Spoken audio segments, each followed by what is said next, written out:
자, 여러분 안녕하세요. 예, 멀티플레이 하면서 영화 리뷰하는 리뷰 손입니다. 안녕하세요. 자, 오늘은 제가 좀 허리가 아파서요. 예, 낮은 데로 임하소서. 예, 조금 누워서 이렇게 리뷰를 좀 해보도록 하겠습니다. 좀 대단하지 않습니까, 여러분? 열심히 해요. 자, 유튜브 저한테 실버 버튼은 아니더라도 플라스틱 버튼이라도 좀 줘야 되는 거 아닌가 모르겠네요. 자, 열심히 하고 있습니다. 자, 오늘도 좋은 영화라고 하긴 좀 그렇고요. 조금 의미가 있는 영화, 그 영화를 좀 개인적인 영화를 좀 소개해 드릴까 합니다. 영화는 미스 미소우라는 그 만화를 영화로 옮긴 노루 귀꽃이라고요. 일본 영화입니다. 2017년도에 개봉을 했는데요. 이 영화가 굉장히 잔혹해요.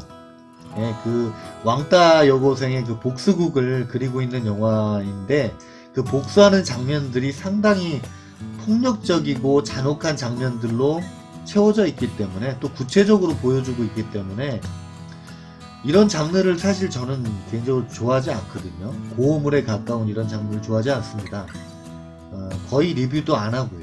근데 그럼 왜 이 영화를 리뷰를 하느냐? 여러분들에게 추천하고 싶은 영화도 아닌데, 이 영화가 지니는 또 나름의 그 주제의식이 좀 생각해볼 여지가 있다고 저는 개인적으로 생각이 들어서 리뷰를 하게 됐습니다. 그 얘기는 제가 줄거리 얘기하고 난 다음에 이제 말씀을 드릴게요. 자, 일단 간단히 좀 줄거리를 말씀드릴까요? 전 학생이 몇 명 되지 않는 시골 학교로 노자키 하루카? 네, 노자키라고 부를게요. 노자키라는 여학생이 전학을 오게 되는데요. 왕따를 당합니다. 학생들로부터 왕따를 당하고, 결국에는 똑같이 왕따를 당했던 룸이라는 학생이 주도가 되어서 집에 불을 지르게 되고요. 부모님이 죽게 됩니다. 그리고 어린 여동생은 전신 화상을 입고요. 당연히 눈이 돌아갔겠죠. 자신의 집에 불을 지른 그 자신을 왕따시켰던 그 학생들을 한 명 한 명 죽이게 돼요. 그 죽이는 과정이 말씀드렸던 것처럼 굉장히 잔혹한 방법으로 죽이게 되고요. 뭐 도구로 눈을 찌른다든지, 손가락이 잘려 나간다든지, 뭐 피가 계속 터지는데도 계속 얼굴을 내려친다든지, 뭐 그런 끔찍한 장면들이 굉장히 이어지는 영화입니다. 그래서 이런 영화를 좋아하지 않는 분들은 좀 거북한 영화예요. 그래서 굳이 보라고 말씀은 안 드리겠습니다. 복수극인 영화라 스토리는 단순합니다. 이 영화 제목이 왜 노루 귀꽃일까요, 여러분? 제가 리뷰를 전에 할 때 그 영화 제목이 좀 생뚱맞을 때는 그 영화 제목을 좀 어떤 의미일까 생각을 해보시면 영화가 훨씬 더 재밌게 된다고 말씀드렸잖아요.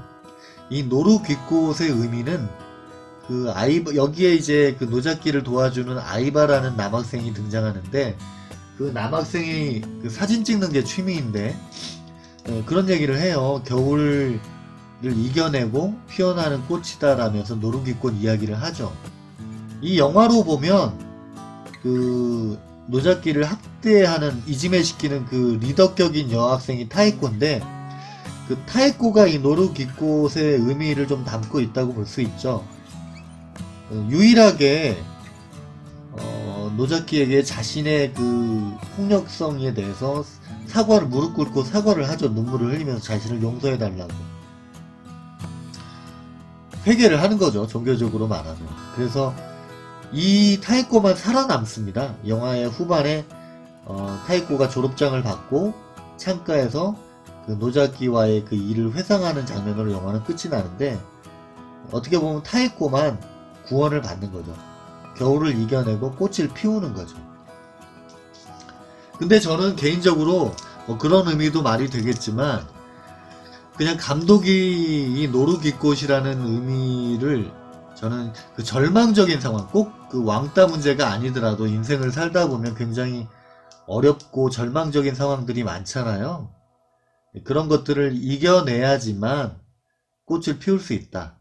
또 그리고 그렇게 꽃을 피우는 꽃이 있듯이 희망이 없고 절망적이지만 분명 꽃을 피울 수 있는 그 시간이 있으니까 이겨내자, 뭐 그런 의미로 제목을 정했다라고 저는 개인적으로 생각을 하고 싶네요.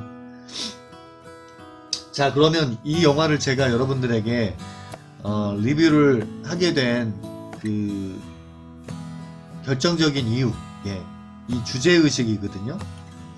여기 이 영화에 보시면 하나도 정상적인 사람이 없다 할 정도로 비정상적인 사람들이 가득 차 있습니다. 대부분이 다 폭력에 노출되어 있는 사람들이에요. 폭력을 저지르는 사람은 실제로 집에서 폭력적인 아버지가 있다든지, 그 집착을 하거나 자신에 대해서 무관심하거나 무시를 하는 아버지가 있다든지, 미나미 선생님 같은 경우는 옛날에 그도 역시 왕따를 당했다든지, 이렇게 다 폭력을 저지르거나 뭐 무관심하거나 뭐 이런 인물들이 대부분이 다 옛날 폭력에 노출이 됐던 사람들, 폭력이 되물림되고 있는 거죠. 폭력이 중독이 된 것이죠. 그 노자키를 도와주는 유일한 학생으로 보이는 그 아이바라는 남학생도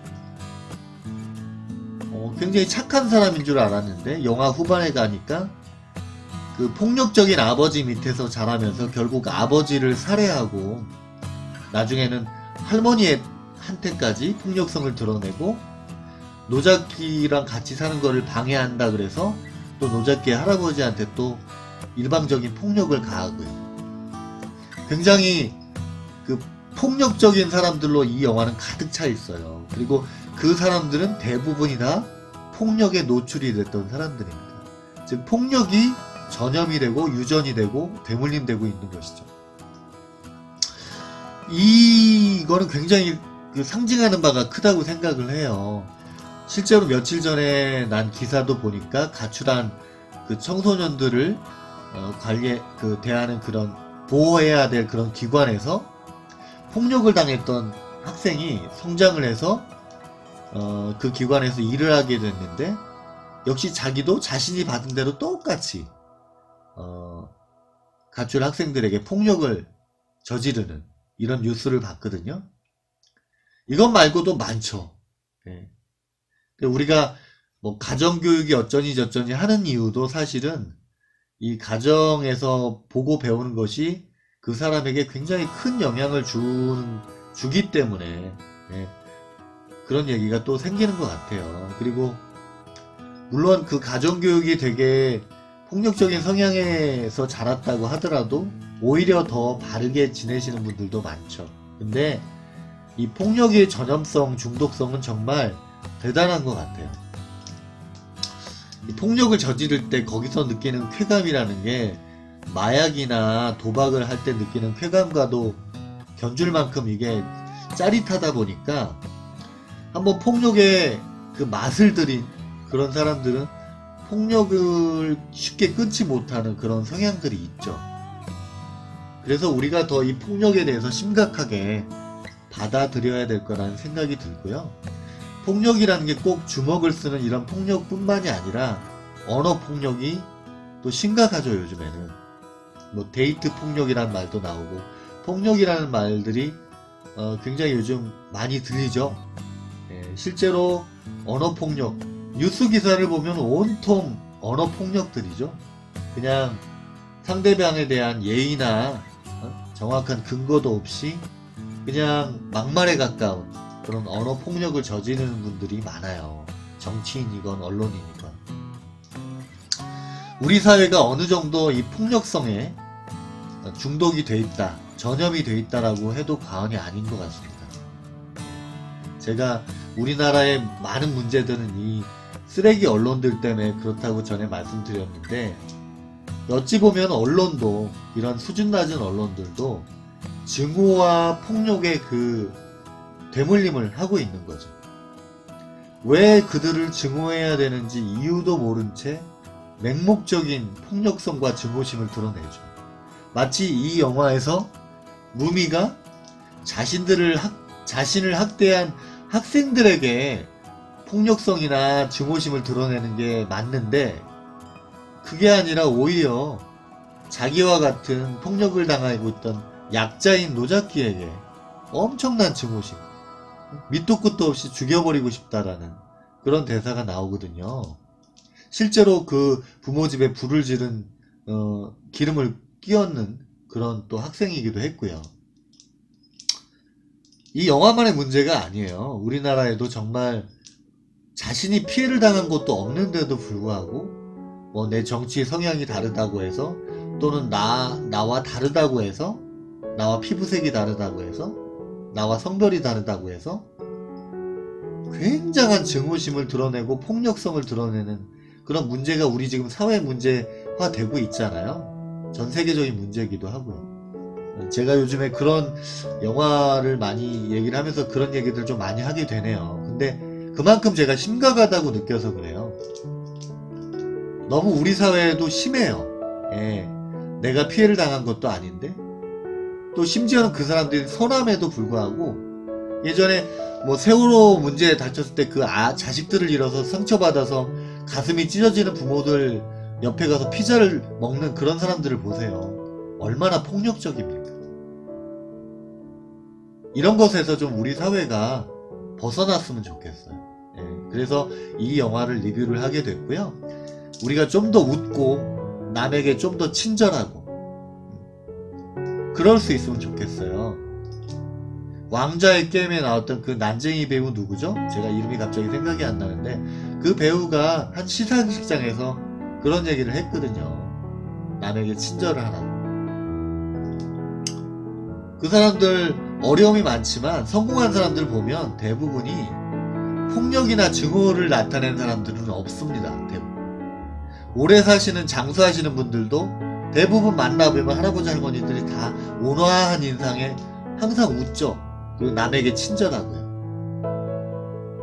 여러분들, 우리 자신을 위해서라도 이 증오심과 폭력성에 우리가 노출이 될 때마다 그것에 우리가 중독이 되지 않도록, 전염이 되지 않도록, 또 남에게 나의 폭력성을 전달하지 않도록 노력했으면 좋겠습니다. 아셨죠? 네, 우리 같이 노력하자고요. 자, 다음에 더 좋은 영화로 여러분들을 찾아뵐게요. 좋아요와 구독 눌러주시면 감사하겠습니다. 다음에 또 만나요, 여러분. 안녕.